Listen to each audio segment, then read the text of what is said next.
وہ بے یقینی اور شک بھرے لہجے میں بولی تھی، فار گاڈ سے خوشی، تم جانتی ہو مجھے کوئی مجبور نہیں کر سکتا۔ میں تمہیں دیکھتے ہی شادی کے لیے کیوں تیار ہو گیا تھا یہ سب تمہیں بتا چکا ہوں، لیکن میں اپنے جذبات کو سمجھنا نہیں چاہتا تھا، اس لیے تم سے جنگ جاری رکھی۔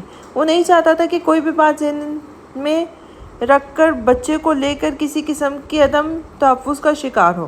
تب بھی اس کی تسلی کروانے کی خاطر خلاف عادت مفصل گفتگو کر رہا تھا۔ تم نے کبھی بھی مجھے اشارہ بھی نہیں دیا کہ تمہاری کیا فیلنگز ہیں۔ اس کے شکوے ختم ہونے میں نہیں آ رہے تھے، وہ ان چھوٹے شکووں کے ذریعے ہی اپنے بیچ موجود فاصلوں کو پاٹنا چاہتی تھی۔ اس کی ماں اسے ہمیشہ ایک ہی سبق دیتی تھی کہ بیٹا، کبھی مرد سے انا کی جنگ مت لڑنا۔ وہ ایسی بیوقوفی کر کے دنیا میں تماشا نہیں بننا چاہتی تھی، وہ بھی جب اس کا شوہر اس سے محبت، وفا اور عزت کے ساتھ یہ رشتہ نبھانا چاہتا تھا۔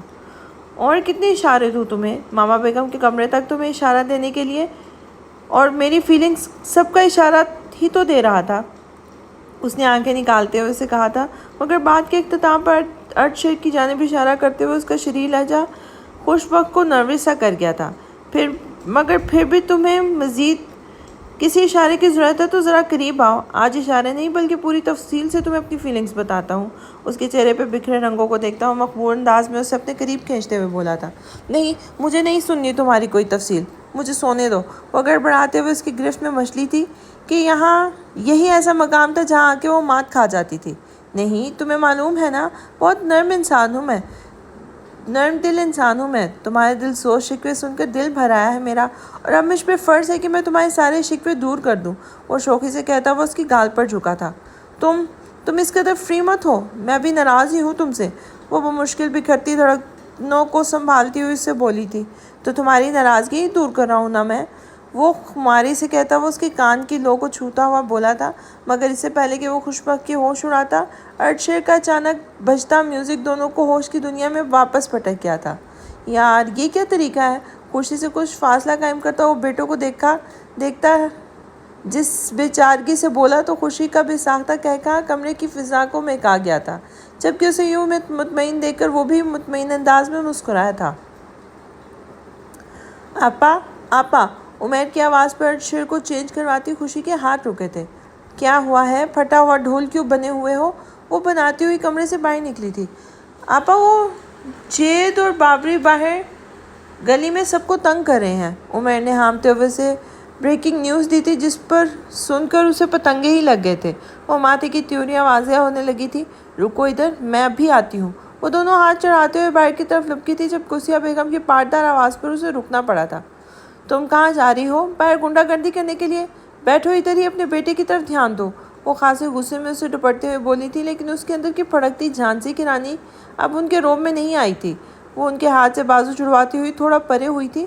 آپ کس لیے ہیں؟ آپ کے پاس اسی لیے آئی ہوں، مجھے تو پیار دیا نہیں، اب میرے معصوم بچے کو ہی ذرا پیار شیار دے دیں۔ وہ ان کا دھیان بھٹکانے کے لیے بولتی ہوئی عمیر کے ہمراہ جلدی سے دروازے کی طرف بڑھی، جبکہ قدسیہ بیگم گویا جلتے تور پر جا بیٹھی تھی۔ ہاں، اسے پیار نہیں دیا تو کیا پڑوسیوں کو دیا تھا پیار؟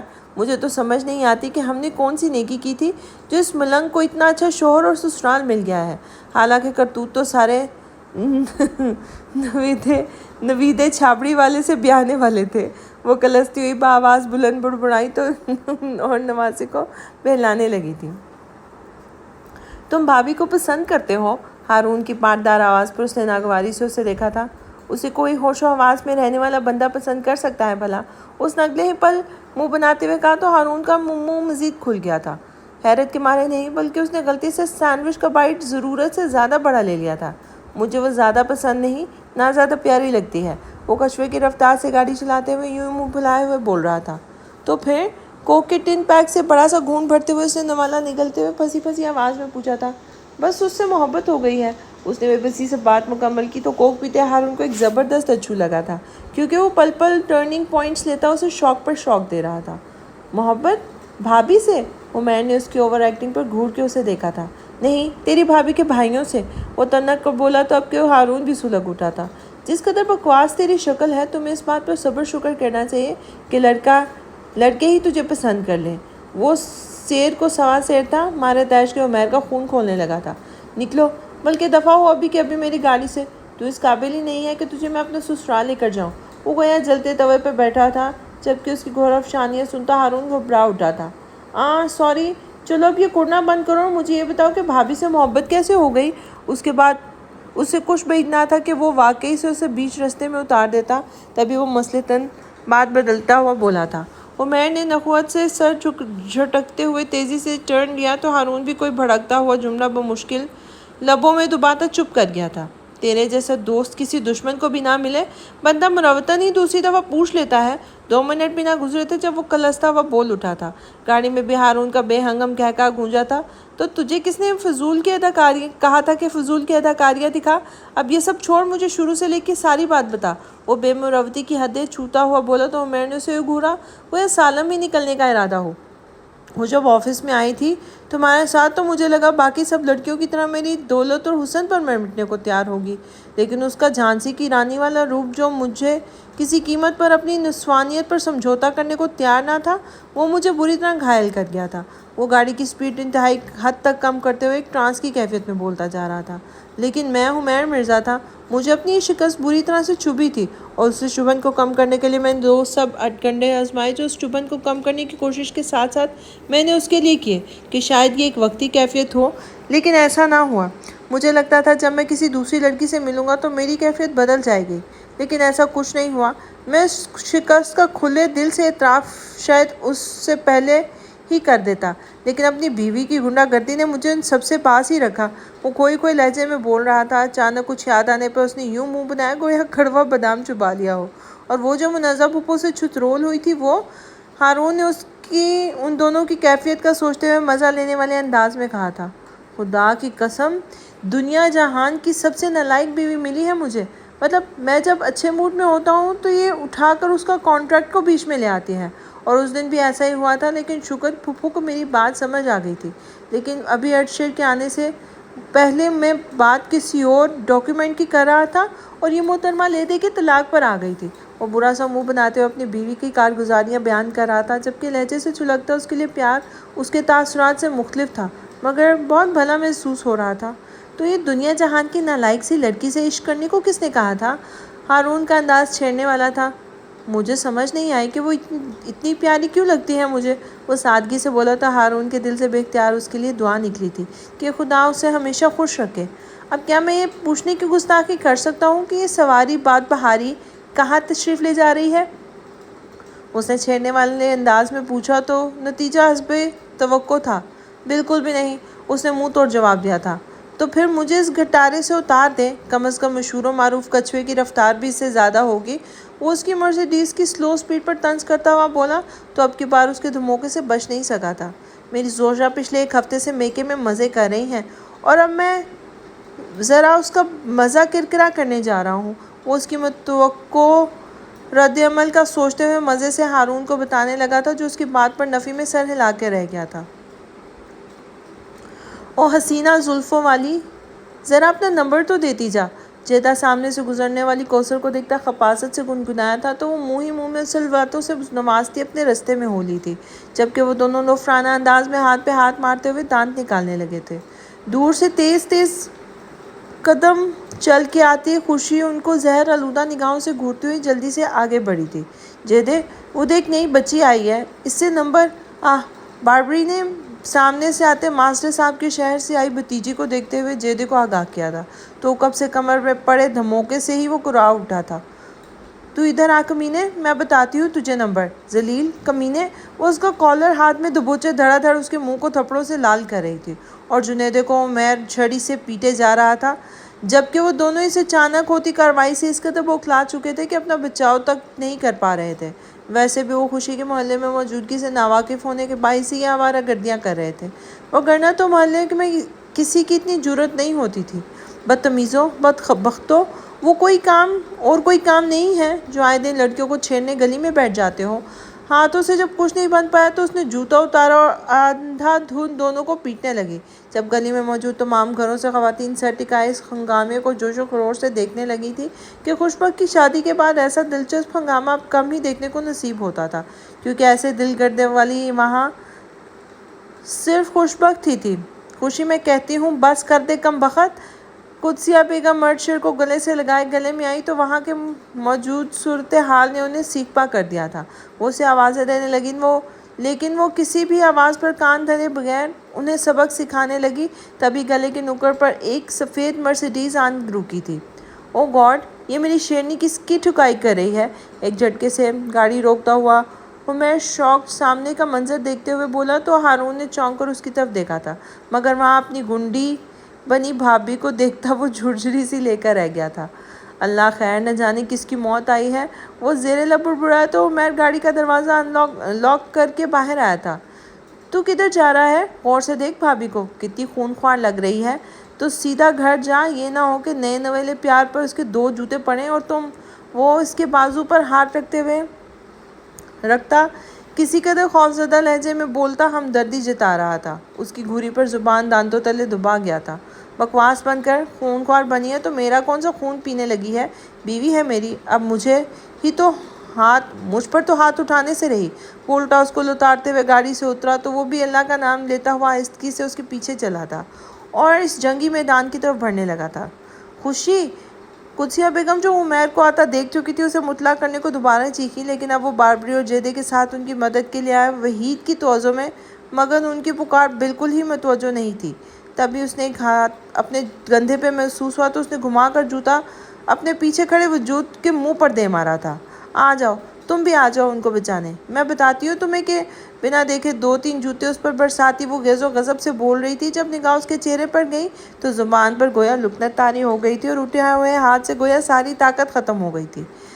صرف وہی نہیں بلکہ پورے گلی میں اس وقت سناٹے کا شکار یکٹک سرخ چہرہ لیے، بکھرے بال اور گریبان کے ٹوٹے بٹنوں کے ساتھ ششتر کھڑا عمیر مرزا اور اس کے سامنے ہاتھ میں جوتا لیے کھڑی خوشبخت بیگم کو دیکھ رہے تھے، اور پھر اگلے ہی لمحے جناتی قہقہوں سے گونجنے لگے تھے۔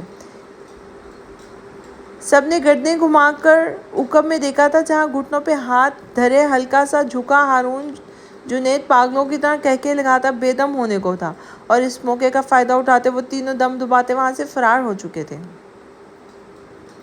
میرا دل کہہ رہا ہے اس جوتے سے تجھے پیٹ کے رکھ دوں۔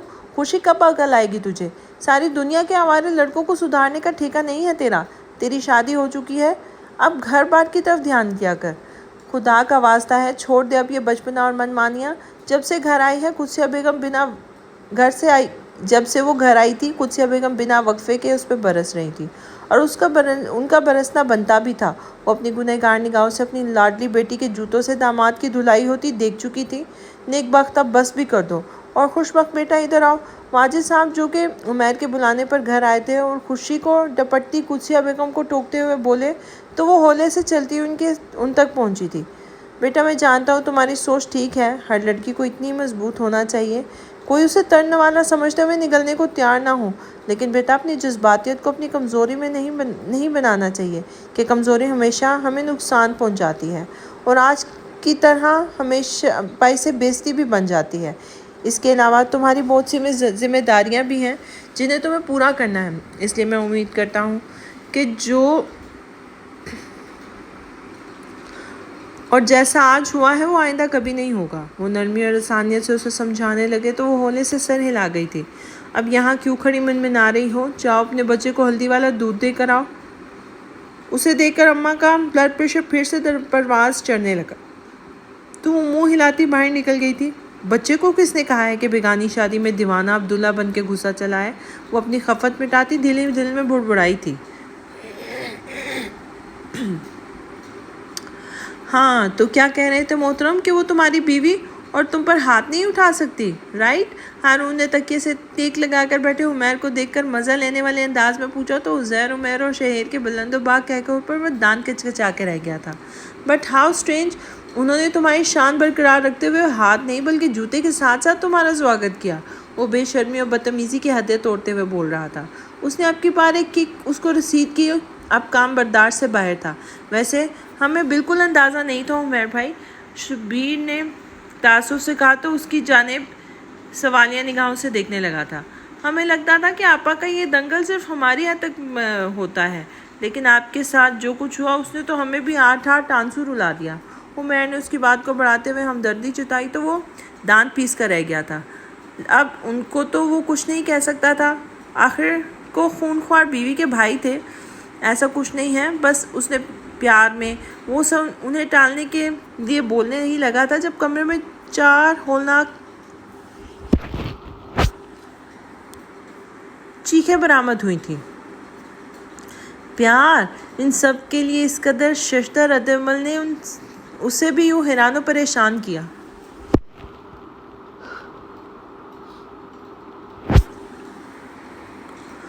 وہ ٹیک چھوڑتا فٹ سے سیدھا ہوا تھا۔ کیوں، کیا ہوا؟ اس نے ان سب کو حیرانگی سے دیکھا تھا۔ پیار، وہ بھی آپا سے؟ مطلب ایک تو خود کے ساتھ یہ زیادتی کی کہ آپا سے شادی کر لی، اور پھر زیادتی پر زیادتی، سونے پر سہاگا، آپا سے پیار بھی کر لیا۔ شعر کی تفصیل پر اس کا منہ صدمے سے کھل گیا تھا، جبکہ باقی سب کے چہرے کے تاثرات بھی کم و بیش یہی تھے۔ تم لوگ واقعی سگے والے بھائی ہو نا میری بیوی کے؟ اس نے ٹھہرے ہوئے لہجے میں استفسار کیا تھا۔ بھائی تو ہم ہیں، لیکن کیا کریں، کسی کے ساتھ برا ہوا دیکھ نہیں سکتے، عزیر نے مصنوعی آنسو صاف کرتے ہوئے کہا تھا۔ بکواس بند کرو تم سب اپنی، پہلے ہی سر درد ہے میرا۔ جب وہ کسی بھی طور پر معافی دینے کے موڈ میں نظر نہ آئے تو اس نے موضوع بدلنا چاہا۔ پہلے بتاتے نا، آپا کے ہاتھوں میں بھی کھجلی ہو رہی ہوگی، ہم ابھی بلاتے ہیں آپ کا سر درد ٹھیک کرنے کے لیے، عمیر نے برجستگی سے جواب دیا تھا، جس پر ان سب کا ایک فرمائشی کہکا ابل پڑا تھا اور وہ گہری سانس لے کے رہ گیا تھا۔ تم ناراض ہو مجھ سے؟ وہ خوشی کے سنگل شلنگا سے پلنگ پر پاؤں نیچے لٹکائے بیڈ پر سوئے ہوئے ارشد کے ساتھ کھیل رہا تھا۔ جب غیر متوقع سی نسوانی آواز کانوں سے ٹکرائی تو وہ حیران سا مڑا تھا، جہاں اسے وہ کچھ فاصلے پر پنک کلر کے سلوٹ زدہ سوٹ میں تھوڑی شرمندہ سی، بہت عام سی لیکن بہت ہی پیاری لگ رہی تھی۔ اگلے ہی لمحے اس نے دل کو ڈپٹتے ہوئے جلدی سے نگاہیں پھیر لی تھی۔ میں نے کیوں ناراض ہونا ہے؟ اس نے رکائی سے سوال کیا تھا۔ وہ جو آج دن میں وہ شرمندگی سے اسے بتانے لگی تھی، لیکن خفت کے مارے چپ ہی رہ گئی تھی۔ دیکھو، تم پلیز مجھے ایسے شرمندہ مت کیا کرو، میں تمہیں نہیں مارنا تھا، لیکن تم خواہ بیچ میں آ گئے تھے تو تمہیں بھی لگ گئی۔ جب وہ چپ سا اسے اگنور کرتے بیٹے کے ساتھ لگا رہا تو وہ جھنجھلاتے ہوئے بولنے لگی، لیکن دوسری جانب بے مروتی عروج پر تھی۔ اس کی اماں ہوں میں، اس کے ساتھ تمہیں بھی ٹائم دینا ہوگا۔ اس کے نظر انداز کرنے پر وہ بل کھاتی ہوئی اس کے قریب سے ہوتی ہوئی ارشد کو گود میں لے کر اس کے سامنے بیٹھ گئی تھی۔ ہاں، تم سب کی سب لگتی ہو، اس کی تم اماں ہو، دادی بیگم کی بہو ہو اور غانیہ لوگوں کی بھابھی، اگر نہیں ہو تو وہ صرف میں ہوں نا، ہے نا؟ وہ بھی شکوہ کر گیا تھا، جبکہ وہ ایسے شکوے پر اسے دیکھ کر رہ گئی تھی۔ تمہاری سب کچھ لگتی ہوں تو ارشد کی اماں، دادی بیگم کی بہو اور غانیہ کی بھابھی لگتی ہوں نا؟ اس کی سادگی اور کسی قدر نروٹھے سے جملے نے اس کے نخرے دکھاتے دل کو چاروں شانے چٹ کر دیا تھا۔ پھر مجھے یہ سب کیوں محسوس نہیں ہونے دیتے کہ تم میری سب کچھ لگتی ہو؟ وہ لمحہ اس کے قریب ہوتا بولا تھا۔ اس کے بدلتے لہجے پر خوش بخت کی تمام سوئی ہوئی ہنسیں جاگ اٹھی تھی۔ دیکھو، تم یہ اپنا عمران ہاشمی والا 3rd کلاس روپ ابھی بند رکھو، میں ابھی کچن میں جا رہی ہوں، اماں پہلے ہی بہت تپی ہوئی ہیں مجھ پر۔ اس کی نگاہوں کے شوق تقاضوں نے اسے پل بھر میں گڑبڑا دیا تھا، جو وہ جلدی سے سوتے ہوئے ارشد کو اس کی گود میں دیتے ہوئے بولی تھی۔ واپس بیٹھو ادھر، شوہر ہوں تمہارا، بوائے فرینڈ نہیں ہوں جو تم اماں اور کمرے کا ڈراوا دیتے ہوئے بھاگ رہی ہو، اس نے اسے گھورتے ہوئے کہا تھا۔ ایمی بوائے فرینڈ تو میں جوتے سے وہ اس کی بات سن کے زور سے بولی تو اس کی گہری نگاہوں پر جذبس ہوتی چپ ہو گئی تھی۔ ویسے جوتے سے چترول تو تم شوہر کی بھی اچھی خاصی کر لیتی ہوں، وہ شرارت سے ہلکے پھول کے انداز میں بولا تو اس کے چہرے پر پھیلتے خفت کے رنگ نمایاں ہونے لگے تھے۔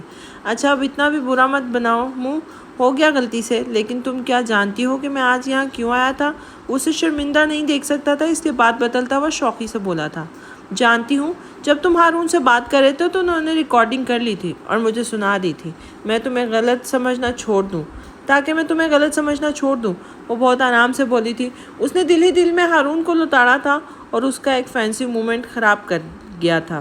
میری فیلنگز کا تو تمہیں بتا دیا، لیکن تم نے اپنی فیلنگز شیئر ہی نہیں کی کبھی، وہ اس کے چہرے کو تک گمبھیر لہجے میں بولا تھا۔ تمہارے سامنے تمہارے وجود کے حصے کو لے کر بیٹھی ہوں، کیا اس سے بھی زیادہ تمہیں کسی اظہار کی ضرورت ہے؟ وہ بہت خوبصورتی کے ساتھ اپنے جذبات کا اظہار کرتی اسے خوشگوار حیرت میں مبتلا کر گئی تھی۔ اوہ میرے بیٹے کی اماں جان، ظلم ڈھاتے ہوئے قریب ہوتی ہو اور اس قدر خوبصورت بات کرتے ہوئے اس قدر دوری، مجھ پر تو ظلم کی انتہا ہے نا۔ وہ اس کی بات پر اس قدر خوش ہوا تھا کہ اپنی خوشی کے عملی اظہار کے لیے اسے کھینچ کر اپنے بہت قریب کرتے ہوئے اس کے چہرے پر جھکا تھا، اور وہ جو بہت پرسکون سی بیٹھی اسے محو گفتگو تھی، اس کے جذباتی انداز پر بکھلا اٹھی تھی۔ وہ اس کی شوق نگاہوں سے بچنے کی کوشش میں ہلکان ہو گئی تھی۔ بہت اچھی لگ رہی ہو۔ مرزا حویلی کے پورچ میں کار پارک کر کے نیچے اترتے ہوئے آہستہ سے بولا تھا۔ وہ اس کی طرف مڑی تھی۔ یہ بلا مبالغہ 10ویں بار تم نے میری تعریف کی ہے، اور ایسے ہماری شادی کے بعد پہلی دفعہ ہوا ہے۔ اب مجھے یہ بتاؤ کہ کیا میں پہلے اچھی نہیں لگتی تھی، یا تم مجھے دیکھ کر اپنی کوئی بھولی بسری سہیلی یاد آ رہی ہے؟ وہ جو اس کی نگاہوں سے بکھلاتی مگر سنجیدگی سے بولی تھی۔ تم اس لائق ہی نہیں ہو کہ تمہاری تعریف کی جائے، اور میری سہیلیاں تم جیسی نہیں ہیں، بلکہ تم سے 10 درجے حسین ترین ہیں۔ وہ بھی تب ترکی بترکی بولا تھا۔ تو جا کر ان حسین عورتوں کے چرنوں میں بیٹھو۔ بیٹے کو دائیں سے بائیں کندھے پہ ڈالتی وہ اسے اعلان جنگ کر چکی تھی۔ جاتا ہوں ادھر بھی، تم ذرا سامنے بیٹھو 1 منٹ، وہ سنجیدگی سے بولا تو اس نے بلا ارادہ سامنے دیکھا۔ وہ پھرتی سے اس کے بندھے بالوں سے کیچر نکالتا اس کے بال بکھیر گیا تھا۔ یہ دیکھے بغیر کہ اس کی حرکت نے اس کے چہرے پر کتنے رنگ بکھیر دیے ہیں۔ پیچھے ہٹو، مجھے اندر جانا ہے۔ وہ اندر اسے پیچھے دھکیلتی جلدی سے آگے بڑھی تھی، جبکہ وہ مسکراتا ہوا بال سنوارتا اس کے پیچھے چل پڑا تھا۔ بھابھی، یہ ارشد اتنا اکڑو کیوں ہے؟ نگارش نے منہ بناتے ہوئے کہا۔ کیونکہ اس کے بلانے پر ارشد نے رونا مچا دیا تھا۔ تمہارے بھائی پر گیا ہے۔ اس نے اطمینان سے اسے بے اطمینان کیا تھا، جبکہ باقی سب ہنسنے لگے تھے۔ اماں بیگم، اب تو خیر سے خوشی کا وقت بھی اچھے وقت سے گزر گیا ہے، تو کل بلا لیں خانیہ کے سسرال والوں کو۔ وہ شادی کی فائنل ڈیٹ مانگ رہے ہیں۔ اسد بیگ صاحب نے مودب لہجے میں مرزا بیگم سے پوچھا تھا۔ بالکل، بسم اللہ پڑھ کر ان سب نیک کاموں کی طرف بڑھو اور اپنا فرض پورا کرو۔ وہ متانت سے بولی تو سب خانیہ کو شرارتی نگاہوں سے دیکھنے لگے تھے۔ وہ بلش کرتے ہوئے اندر کی طرف بھاگی تھی۔ کیا کر رہے ہو؟ ڈریسنگ ٹیبل کے سامنے کھڑے وہ کچھ سوچتے ہوئے اپنی چوڑیاں اتار رہی تھی، جب اچانک ہی خود کو بازوؤں کے حصار میں مکھیت پایا تو وہ بکھلا گئی تھی۔ میں اس وقت تمہیں بتانا چاہتا ہوں کہ تم آج اس قدر پیاری کیوں لگ رہی ہو، اور میرے خیال سے تم اس پر کوئی قدغن نہیں لگاؤ گی کہ یہ میرا کمرہ بھی ہے، گھر بھی میرا ہے، یہ سب سے بڑی بات کہ بیوی بھی میری اپنی ہے۔ وہ شدید جذبات سے اسے باہوں میں بھیجتے ہوئے بولا تھا۔ لیکن اس کے ساتھ وہ بیٹا بھی تمہارا ہی ہے، اور وہ بھی جاگ رہا ہے۔ خوشی نے اس کے باہوں کے گھیرے میں کسمساتے ہوئے کہا تھا، اور بیڈ پہ کھیلتے ہوئے ارشد کی طرف متوجہ کیا تھا۔ جانم، یہ فضول کے بہانے بنانے بند کرو۔ میرا بیٹا بہت شریف ہے۔ وہ جانتا ہے اس کی ماں گزشتہ کچھ ہفتوں سے اس کے بابا کو بری طرح اگنور کر رہی ہے۔ وہ گرفت مزید مضبوط کرتے ہوئے بولا تھا۔ عمیر، پلیز۔ اس کی تیز و تراری ہمیشہ کی طرح اس کے حصار میں کہیں دور جا سوئی تھی۔ آج عمیر مرزا تمہاری ایک نہیں سنے گا۔ اس کے کانوں کو نفیس جھمکوں کے بوجھ سے آزاد کرتا ہوا شرارت سے بولا تھا۔ چھوڑو مجھے اور جاؤ نہ مجھ سے 10 گنا حسین سہیلیوں کے پاس۔ وہ اس کی گرفت سے آزاد ہوتے ہوئے کی تک و دو کرتی جان بوجھ کے بولی تھی، لیکن وہ بنا اثر لیے ارشد کو کارٹ میں لٹا چکا تھا۔ عمیر، میں تمہارا حشر بگاڑ دوں گی۔ اب وہ کسی طور پہ باز نہ آیا تو اس نے مخصوص انداز کو بروئے کار لاتے ہوئے دھمکی دینے کی کوشش کی تھی۔ محترمہ، ہم تو تیار بیٹھے ہیں، لیکن یاد رہے حشر ہمارا منشا کے مطابق ہونا چاہیے۔ وہ بات کو اور معنوں میں لیتا ہوا معنی خیزی سے بولا تھا۔ تقریباً 5 منٹ ہی گزرے ہوں گے کہ ان سے کچھ فاصلے پہ لیٹا ارشد گلا پھاڑ پھاڑ کر چلانے لگا، تو دونوں جیسے ہوش کی دنیا میں واپس ہوش کی وادیوں میں آن پہنچے تھے۔ مجھے لگتا ہے تم اسے پیدا ہوتے بس یہی پٹی پڑھائی تھی کہ جب بھی تمہارے بابا کا موڈ رومانی ہونے لگے تو اپنا بزر بجا ڈالے۔ وہ چرتے ہوئے خوشی اور اس کے گود میں روتے اپنے لاڈلے کو دیکھ کر بولا تھا۔ وہ بے اختیار کھلکھلا اٹھی تھی، جب اس کی کھلکھلاہٹ کو دل سے محسوس کرتا رب تعالیٰ کا شکر ادا کرنے لگا تھا، جس نے اس کے دل میں اس کی محبت کو ڈال کے اسے اس خوبصورت رشتے کو پہچانتے ہوئے اولاد جیسی نعمت سے نوازا تھا۔ وہ بیوی اور اولاد جیسی خوبصورت زنجیروں میں ان کا قیدی بنا اپنی آزادی سلب کروانے کو تیار تھا، اور دل ہی دل میں اللہ کا شکر گزار ہوتا اپنے لاڈلے کو سلاتی بیوی کے فارغ ہونے کا انتظار کرتے ہوئے اسے ہلکی پھلکی گفتگو کرتا ہوا اپنے کمرے میں زندگی کی رونق محسوس کرنے لگا تھا۔ اور یہاں پہ اس ناول کا اختتام ہوتا ہے۔ ہمارے چینل کو سبسکرائب کریں، بالکل فری ہے، اور اس سے آپ کو ہمارے آنے والی ویڈیوز کی انفارمیشنز ملتی رہیں گی۔ شکریہ۔